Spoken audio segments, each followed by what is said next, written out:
대구시가 코로나19 대처를 비판한 대구문화방송을 상대로 소송을 제기했다가 패소했습니다. 법원은 판결문에서 대구시가 지역 말단적인 부분을 문제 삼았다고 지적했는데요.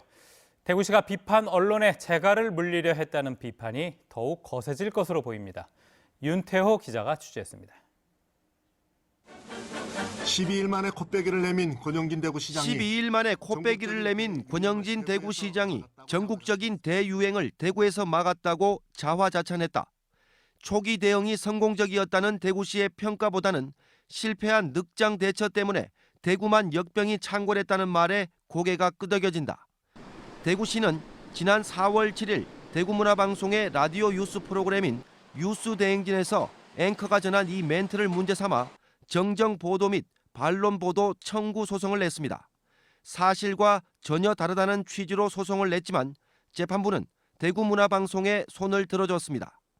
대구지방법원 제11 민사부는 권 시장이 3월 26일에 실신했다가 12일 만에 업무에 복귀한 것이 아니라 5일 만에 복귀했다고 주장하지만 설령 그게 사실이라 해도 코로나19 대처를 비판한 기사의 핵심을 벗어난 지역 말단적인 사소한 것일 뿐이라고 판시했습니다. 또 실패한 늑장 대처 때문에 역병이 창궐했다는 부분도 사실적 주장이라기보다는 의견 표명으로 봐야 한다며 사실적 주장으로 인한 피해를 구제하기 위해 마련된 언론중재법에 부합하지 않다고 결론을 내렸습니다. 그러면서 대구문화방송의 소송 비용까지도 대구시가 부담하도록 했습니다. 언론사의 비판적인 의견 보도를 막기 위한 수단으로 이런 제도를 활용하는 것은 법원이 허용하지 않겠다, 이런 취지로 보입니다.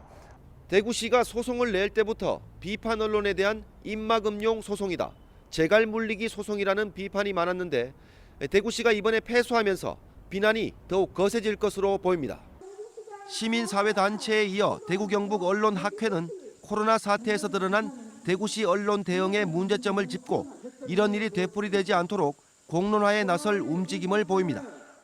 무분별한 어떤 과잉 대응들이 결국은 언론 활동을 위축시키는 그러한 부정적인 요소가 될 수 있다는 겁니다. 지방정부의 눈치를 보는 그런 언론으로 전락시키는 부분이 있을 것 같고 공론화를 좀 해야 되겠다, 이런 좀 생각들을 해왔어요.